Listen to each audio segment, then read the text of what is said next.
and welcome to the LARP News. And we've got to it now. It's Sunday E2. It's probably going to be quite a short episode, mainly because heat was one of the main factors on me doing very little on Sunday myself. But I'm once again joined by Oily. Here I am. There he is. Sunday. What a scorcher that was again. Yes, it's been lovely beach weather. I wouldn't say it's been lovely LARP weather. Yeah. It's lovely when you're in them woods, I'll tell you that. It's lovely at about 8 o'clock in the morning in the woods. Yeah. It was a very pleasant morning from what I remember, with the crows going off. Yeah. I mean, I actually quite love waking up to the sound of the crows and everything around. The same. I find it very atmospheric. Yeah. It helps bring the whole character of we're in the woods, we're Navarre, and we're waking up with nature. I mean, I know we're not tree hugging Celtic hippies or whatever, but it's where we live, so it's what's going to be, well, where we live. If you're striding, you camp, usually it's going to be wooded area where you're camping, or in some sort of coppice at least. So it just makes everything feel just quite real. Yeah, it's almost like someone's just sat in the background with like a soundboard, just sort of setting the vibe. Yeah. Okay, and crow. Give me more Robin. crow. Crow. Distant woodpecker. Crow. I'll say it is actually quite a. There's the famous the crow is the bird that can't sing but sings all the time. But it's just again, it lets you know where you are and what you're doing. Yeah, I don't often get that here. They're just not happy. We're in their bit of the woods, basically. Yeah. So, and they're very vocal about us not being in their bit of the woods. Yeah, and especially this time of year, there's a lot of large birds of prey flying around as well, which that triggers them something chronic as well. If there's like a buzzard or a kite going over the top, it's they will be crazy. As loud as hell. Oh, Sunday. So you were probably up at the crack of dawn again. I think I got one of my rare LARP lay-ins. Ooh. Which by that I mean about 7:30. Yeah. So, but yeah, it was a nice little lay-in. And well, no one else was up at the time, so I think I ended up just sitting in my tent because I had my spare chair in there. Because it was just me from the Ashbourne, no warning, and I know I'm quite welcome in the Dreadchills camp, but it still feels a bit odd just sitting in my chair in that camp in the morning. It's like, if I have my warning, it's like, I'll just have a little fire going there, but it's like, I feel like, am I overstepping my welcome if I do this? I would say you're absolutely. I know how it feels, but I would say you're absolutely not overstepping your welcome at this point. I think moves have been made actually to potentially get a new member of the Dreadshields next time. Maybe we're gonna have a talk. I think next time for the chummy little fellow that's always in our camp. Well, hello. Well, you obviously had to get ready for your monstering as Jotun. However, Matt, actually, I think it's Andy Raff that normally writes the battles. That cheeky little scamp, Andy Raff, had smiled upon me. For when I checked the monstering sheet on Saturday evening in the immediately pre-bed piss, it said Jotun blah blah blah, and it said they said we've got a couple of human things where you can bring whatever weapon you want, and I was like, that's me, baby. I'm gonna take. Is it the Yagara? Yes, it was Yagara. Yeah. And I went, that's me, baby. I'm gonna take the good bow. Oh. So we did the Dreadshield did the great weapon swap in the morning, where basically everyone, it's like musical chairs. Everyone swaps around their weapons to, because we all want to go with something else generally, which I Yeah, really no, I love. think I gave Dill my regular shield, Yeah. so he took that out, and Sylvie, I think, ended up taking Caro's shield out, but we made sure we took the ribbons off before it took the field. Yes, we did. We did also say to her though she could be like, that's not there. Yeah, Yeah. but I think it's just better to just take them off, because then you're not going to have that discussion exactly. on the field. Well, actually, if it's out here, then I can take it. Yeah, You're going to be someone like that. Yeah, so we were like, we kitted up.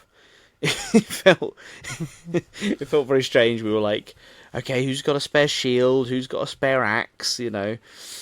What do you want to fight with? And I had the bow, and I think Sylvia had managed to come back with 2 arrows for me, so I went out with 2 arrows. Went down to Monster, and on the boards they didn't have anything for archers, and I went, oh, okay. So I went. So I picked one that was pretty close. It was kind of like a skirmisher build, and I thought that one will have to do. I'm not going to be using the hero calls really. It's just to give me some hit points essentially. Yeah. And also this time I decided I was actually, because I've always been an adamant tunic and monster plate kind of person. Yeah. And this time I went, do you know what? The monster plates are a bit uncomfortable sometimes. Yeah. They're quite hard and sharp. And I went, why don't I get more use out of my actual chainmail that I know fits me and I like wearing? And so I wore my chainmail down. And lots of the other dread shields, we'd had the same vibe. We'd all gone down together.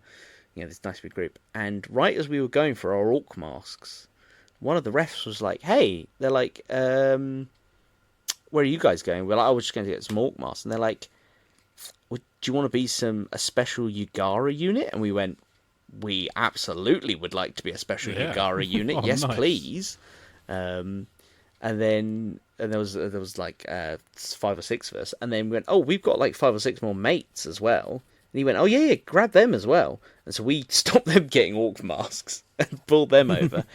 And basically we got assigned. We had to go on a little bit of a mission to search for a mystical individual called Kestrel.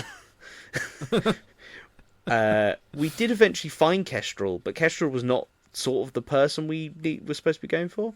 But we were, and I don't remember the exact name, but we were bandits. So we weren't actually technically Jotun or Yugara. We were human bandits who were, basically they were like, we can't fight the Jotun by ourselves. We can't fight the Empire by ourselves. But if we let these 2 big groups of people fight each other, and then we'll just go in and we'll get all the scraps basically. Yeah. We'll let these 2 big things smash the hell out of each other, and then when they're all weak and they retreat, then we'll pick up all the little bits. And we were like, that's a great brief.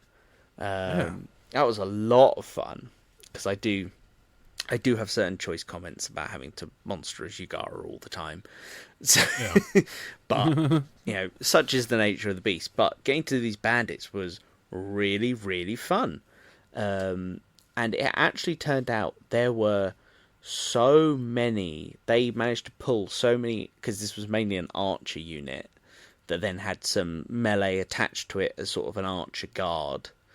But they had so many archers that when we went out, we were able to, when the Empire came onto the field, we advanced just like the Battle of Agincourt. We advanced in front of, like, I'm a LARPer, I'm a big history buff. This rubbed me the right way of getting to walk out like Welsh bowmen. We walked out in front of the main Jotun army, and we had a proper we had a bunch of the lot with us who were all really great crack, and they had brought a ton of bows, and we had a proper knock, draw, aim, loose, and we let off Oh. like a proper volley of arrows. Oh. And we know, like, and it was against, I think it was like Dawn High Guard, like plate armor shields, but still, you could see them sort of flinch a bit. And I was like, man, that was cool from my point of view. I would love to have been on the other side, getting to receive an arrow volley in full plate armor, because I was like, that must be such a cool thing, because it's not something you get every day. No, it should. Yeah, it was. You could almost hear it pinging off their armor, and then immediately they were like, "Well, time to charge up the field." And we were like, "Okay, it's time for us to get out of here because we don't have time to safety." That's the only slight drawback, is if we were proper medieval archers, we could probably have got about 3 or 4 arrows off. But because obviously we don't actually want to hurt anyone, it takes your archers a little while to check their arrows properly, and so we just had to book it backwards, basically. Yeah. So we fell back, and it was kind of weird because it was exactly the same objective as the day before, except in smaller parts. So the Jotun had to hold 3 forts, I believe, but obviously everyone that was monstering that day had battled the previous day where they had held a fort. So it was fresh in their minds of what to do. Yeah, sort of well practiced at that point. And it was a big swirling mess of death out on the field. I was doing my best. I was being a very cheeky archer. I was running around, taking pot shots where I could. But again, I was finding the problem of I didn't have a lot of arrows. Oh no! There was, I guess not a lot of the big archer nations were out that day, and so we weren't getting. So it did turn into quite a funny scramble every time an empirical arrow came towards us. You'd see 3 archers all scramble fighting for over it, trying to. No, it's mine. No, I saw it first. A bit like the seagulls in Finding Nemo. Mine. Just over this. This one arrow, just so we had something to shoot back with. And I'd also decided, I went, as archers, we always sometimes carry a sidearm. And I think I just decided I just couldn't be bothered to carry a sidearm. Because I thought, it just ends in my death every time anyway. Why don't I just speed up the process? And at one point, the Empire had done very well. They corralled us, and every time I'd retreated out of one line to go and try and do another one, there just was getting less and less places that I could run away to, and we were really being boxed in. And I ended up in this little salient pushed up against the barbed wire. Ooh. And I was like, and it was like a semicircle of death. Although weirdly, it's like the Empire didn't bother pushing the semicircle. Which would just have immediately wiped it out. They were all a bit scared, and I was just stood there against someone with a big shield and a big sword, full plate armor, and there's me wearing some chainmail and just a bow. I had nothing else, and I was like, all right. I was like, live by the bow, die by the bow. I was having some really good banter with this high guarder, I think. And I said, how about, I'll give you whatever's in my pouch, and I'll get out of here. And they were like, yeah, all right. And I put my hand into my pouch, which is something I always have on me. And I just, as I stepped by them to leave, because they let me leave, I just handed them a single Werther's original. and they were like, oh yeah, they were actually really pleased they got a little Werther's original.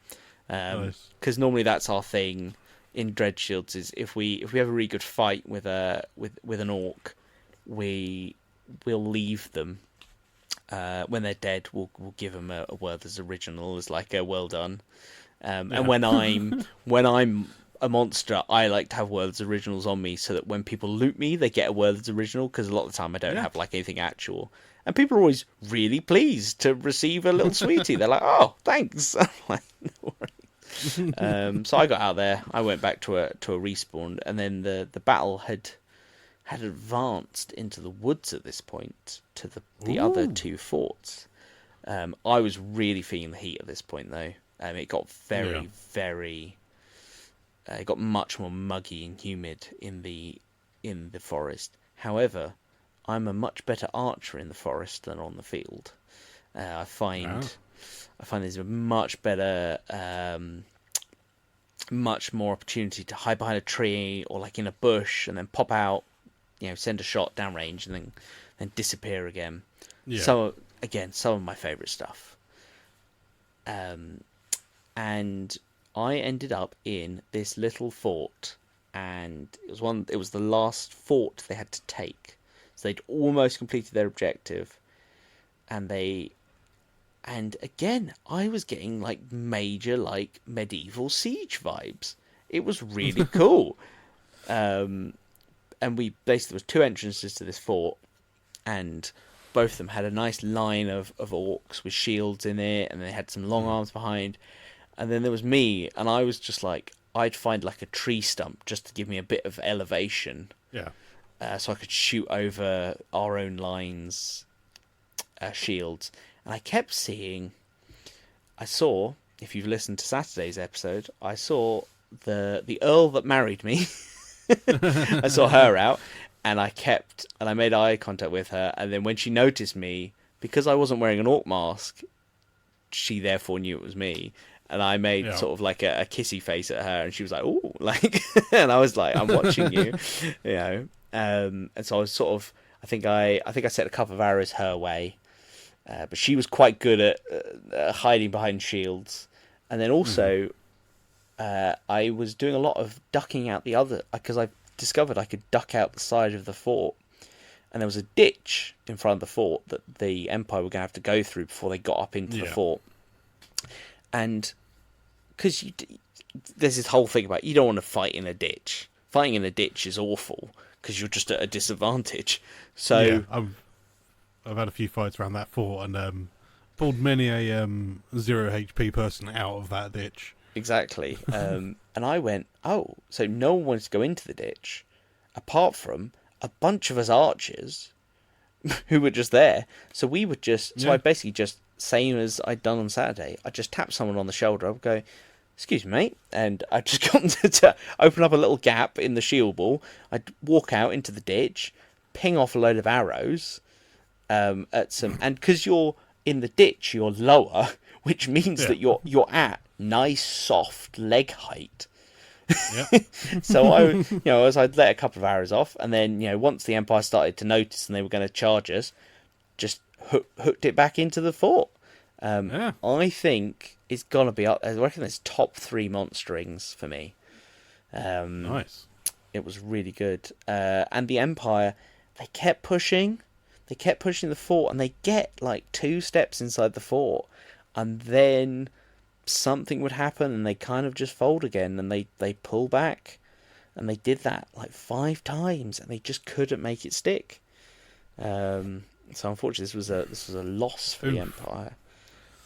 But when they were retreating back out, I saw that cheeky mercenary, Leaguish Prince, Uncle Nietzsche. Oh, not that one. Yeah, with his smug and troublemaker. When he had monstered at a prior event, he had inadvertently caused the death of our dear Ronan. So a lot of the Dreadshields were very keen to show him a little bit of Jotun love, but his Carter are so dedicated to him, and every time I saw him and I point the bow at him, this one super dedicated jackdaw would just like leap in front of him, like, "Get down, Mr. President!" And I was like, if only you had worse paid mercenaries. Yeah, aren't they like some of the worst paid mercenaries in? They're actually, from what I know, their reputation is that they are like they're awful. they're like the scum of the streets. But actually, I think in the grand scheme of mercenary companies within the Empire, they're actually up there for being paid. As in, and they do, you know what? They all work very hard, and they do always have a contract, which is getting harder and harder to get these days, from what I understand. So I did, and just right at the end of this battle, I had a perfect. It was the light came through the trees like a god ray, and illuminated Uncle Nietzsche's unprotected calf, because his leg armor is only on the front of his legs. Yeah. And I went, by the virtues. There you go. Guide my arrow straight into that nice soft calf. And I pulled my bow back, and I was at full draw. And then a ref told me I wasn't allowed to shoot him. And I went, and I was like, that's fair enough. Yeah. You know. But I was like, if that ref had been 1 second later in telling me not to shoot him, he might have gotten left in Jotun territory. So I'll get you next time, Uncle Nietzsche. Yeah, there's an arrow out there with your name written on it. There is. I'm gunning for him. I'm going to get him someday. He's so smarmy about it. You should do that. You should have one arrow that you've literally just written Nietzsche on the head of, and only take it out monstering when you're again. You know he's going to be there. I've got quite a. I am very pleased to know lots of artists. Maybe I could have a small caricature portrait put on the front of him. So that was my monstering battle. Had a lot of fun. It was a little bit warm, but it wasn't too bad. And I was in quite high spirits. I was relatively pleased. How was your Sunday morning, Bung? Well, my Sunday morning started off with a minor lineage disaster, which I go to put on my go to put on my ridiculously large antlers. Snap. No. Yeah, this band snapped in half. Oh. I'm like, oh crap. So I'm like, alright, I need to go to the traders, see if anyone's got like either an Alice band or, in fact, first thing I'm going to do is, the guys who made the antlers are, I think, is it Genosis or Gnosis? Yeah. Studios. They were where I bought the first set of antlers, so I thought, well, I'll go see what they've got. And they had a set nearly identical. It's got a few more prongs on it, but same height, same colour. And I was just like, you know what? Take my money. So I've got a new set of antlers. I also have the old antlers still, which I'm thinking I might try and figure out a way of attaching them to something to wear on my head. Mm-hmm. In a sort of a different manner to the Alice band. That is... But yeah. That is absolutely crazy, because I remember looking at you on Sunday and thinking, has he always had that many prongs on his antlers? I remember staring at you and I went, no, it must be me. Like, it must be me. No, there genuinely are different set of antlers with a few more prongs on them. So it's just so basically spring finally hit me and just a bit more horns. Pop toot. But yeah, then after that it was oppressively hot. It was. So I think after getting the horns, I think I went and grabbed myself some breakfast, had a look around some of the shops, but it was like, you know what, I'm just gonna relax and get ready to pack all my stuff down at the end of the weekend. So just thought, need to rest, relax, because inside of my tent is going to be a small oven, and packing stuff down inside one of those tents, especially like heavyweight canvas, gets very hot in direct sunlight. And annoyingly, there's a point in the morning where my tent is in direct sunlight until about 1-2 o'clock in the afternoon. Yeah, as we've discussed before, we do love our little bit of Navarre, but for some reason there's just a tube above our camp which has no tree cover. No, it's I mean the awnings over the Dreadshield camp are a blessing, because it's just having somewhere to hide out of that sun, especially around midday when it's just burning down. It's just like, eh. Oh yeah, sort of then rest and relaxing. Um, yeah, and then sort of everyone starts coming back from battle. I'm not sure where you were, but there was a Dreadshields meeting held while I was in camp. And yeah, hello, I'm a Dreadshield prospect now. Yeah. Yeah, so Neve's my sponsor. So hopefully, at some point I'll be able to actually swear to the banner. Yeah, I think I think you're on the Disney fast pass of the Dreadshields. I think you've already done a lot of the leg work. Already part of the furniture. Yeah, I mean that's literally they're just like it's sort of like a Gwithian like under new management. It's just what's Gwithian going to do? Is he still going to sit in the camp? Yes. It's just we're gonna pin a little like dog skull banner on him. Yeah, that's it. It's official rather than just being a hanger on. Yeah, exactly. Yeah, I only had Sylvie wanted to go and listen to the results of the March raffle. So I think I sat around for a little bit and just kind of seeped in the heat, and then kind of I put on the Pit of Ambition shirt, which is my dedicated Sunday shirt. I had to explain the Pit of Ambition to Sylvie, which was quite funny. Oh dear. Yeah. And then off to the march as we went, we definitely got the vibe that the Marcher stamp raffle was mainly a Marcher thing, even though there was no limit on who could enter it. But both Cricket and Sylvie both had their entries, and I believe there were some great prizes. There were some very generous prizes. I think there was a custom hood was the first prize. Ooh. Really nice, sort of proper wool hood, which I'd handled one of them on Thursday because my friend had commissioned one, so I'd actually gotten a chance to feel what the hood was like. Really lovely hood. Second place was a custom banner, I believe, that was like painted on silk, so again, really nice. Wow.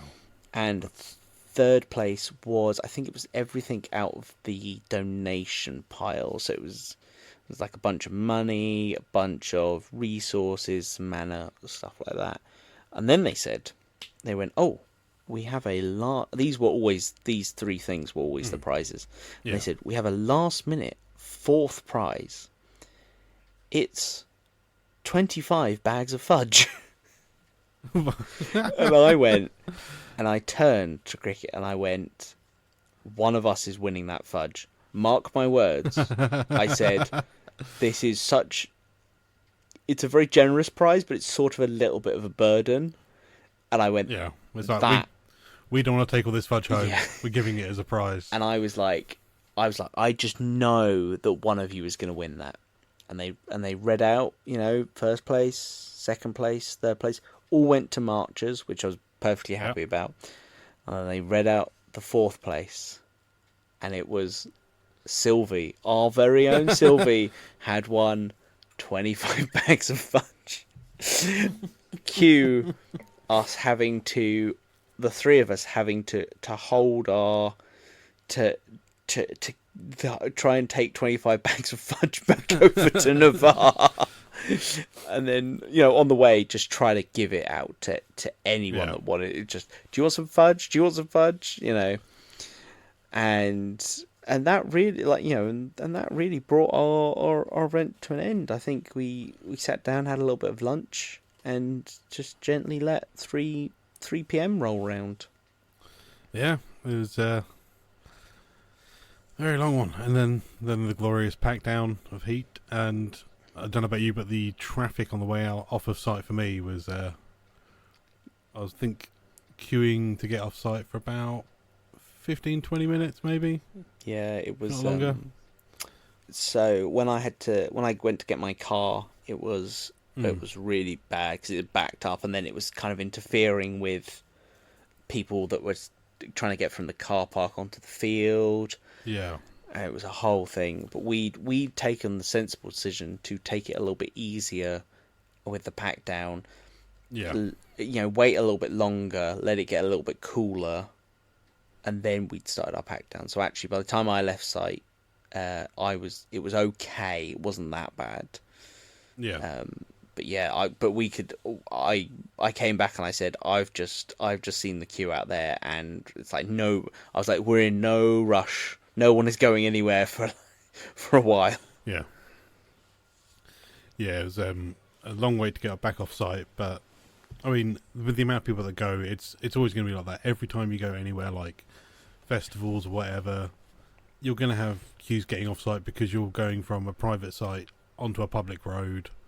I think also the traffic was really bad earlier because there was a road closure as well. Yeah, on the main Dadford Road, one way, one end of it was closed off or something, I think. Yeah, so that was basically 50% of the road way people could go was shut, and that was causing a lot of backup. But having been to Glastonbury, as much as we complain about, like that's probably the worst LARP traffic we have to deal with is Empire. But even then, it's not really that bad. Yeah, it's not that bad, and I mean, hats off to the Red Hats. They do an amazing job on the traffic stuff. Yeah, 100%. They were doing their best to keep the roads flowing on the site as best as possible, so people could get where they need to go. Yeah, and showing you the correct way to go, the quickest way for you to go, and the traffic guy. I mean, all the volunteers pretty much all the LARPs we go to do a fucking amazing job. I mean, hats off to you all you volunteers out there, crew members. Well done. Yeah, especially in this heat. When we turned up on Thursday, just seeing those poor guys and gals having to do the tickets and the money. And I'm like, you poor people having to stand out here in the blistering sun. Yeah, I know one of the things Dave used to do is he always used to have a beer he used to have his cool box in the passenger seat next to him in the car. And basically he would grab a fresh cold beer out and then go, there you go. Basically as he was driving past. Yeah, I love that as a concept. Yeah, I think I might start doing that. Either that or a nice ice cold bottle of water is probably the better thing than booze when you're standing out in the sun. But I think it was implied the booze was for later, wasn't it? It was for It's implied the booze is for later, but this is to show that we appreciate that. Yeah, you guys are doing one hell of a tough job, but it's a job that needs to be done because you want to make sure that people have tickets when they come in, unless they're the the Rizzler cryptid. But that's another story. It is that the LARP scene absolutely runs on volunteers, so yeah, we thank you all. I think we're about 3.5 weeks out from E3 at time of recording. We are. Yep. So looking forward to it. I'm not going to be there for most of Saturday, annoyingly, because I have a family do. But I'm going to be coming down on the Thursday, RPing on Friday evening, driving home Saturday morning, and coming back Saturday afternoon, Saturday evening.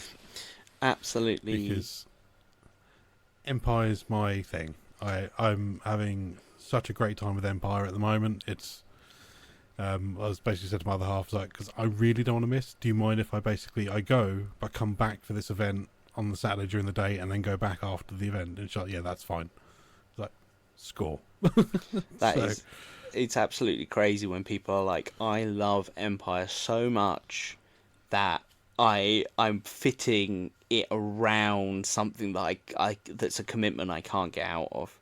Yeah, it's like I could have just gone, I just won't do E3 at all. But it's like there's so much going on at E3 that I want to be there for.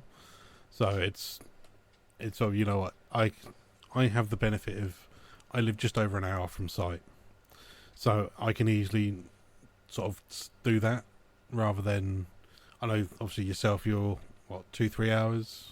Yeah, depending on the day. Yeah, it's 2 to 3 hours for me. And then there's obviously people like Callum, it's a lot, like 4-5s. We have we know some Scottish LARPers who it becomes essentially I've seen them on. Yeah, it's a 2-day trip for them, and I always think, man, I was like, that is dedication to the cause. That is. Yeah. So I figured since I've got that ability to do that, it's like, you know what, I'm going to do the option to drive home, go to this family thing, and then come back and continue with my wonderful weekend of role playing with some great people and some of my best friends. So yeah, amazing. Yeah. I'm hopefully bringing my mum to E3. Ooh. So she's not a LARPer. She's never done anything like this before. She's an avid camper though, but she's been hearing about this since I started making my kit in COVID. So I think that's gonna be a lot of fun. Is bringing her to this nice, this lovely, welcoming sort of festival atmosphere. I think she'll have a great time. We'll make sure on our best behaviour. Yeah, so I've got to put all the bloody stabby dread shields on their best behaviour because my mum's going to be there. What Murdoch bring his mum for? Yeah, that is the conversation we've got to have, which is she playing Murdoch's mum? Which I think would be very funny. Is Murdoch getting clipped round the ear by his mum? Yeah, I think that has to be done. Yeah, so I'm looking forward to that. But we will chat about that in a few weeks when we're coming up to it. We will. Well, once again, thank you very much to all of our listeners, especially to our Patreon supporters. You let us continue to do this. Obviously, no obligation to join our Patreon or anything like that, but by supporting us by commenting on our Facebook posts or leaving us a review for our podcast or anything like that, and sharing. If you know anyone who's interested in LARP, obviously feel free to shoot them over. Check out us, or even there are other LARP podcasts available, like LARPs and is it Traps or Carps or something? But yeah, and I mean, last time for E2, strength to the Empire, strength to Navarre. Hey! Woo! Hey!